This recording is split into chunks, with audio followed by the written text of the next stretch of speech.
গিরিরাজ সিং একটা অদ্ভুত নেতা। মধ্যে মধ্যে দেখি বাংলা নিয়ে কথা বলে।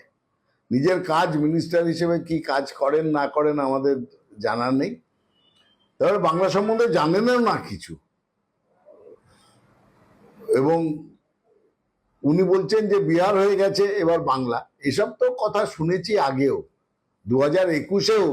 21-এর আগে 2020-তে যখন বিহার জিতেছিলেন বিজেপি এবং নীতিশ মিলে, তখনও একই কথা শুনেছিলাম, এবার বাংলার পালা।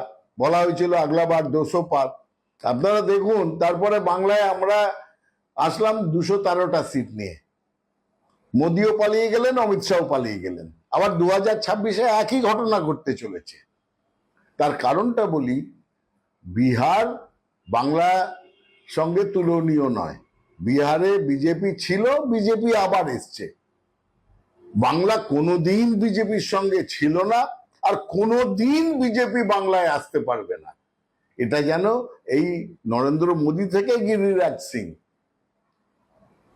অমিত শাহ থেকে শুভেন্দু অধিকারী, তারা যেন মনে মনে ভালোভাবে এটা বুঝে নেন।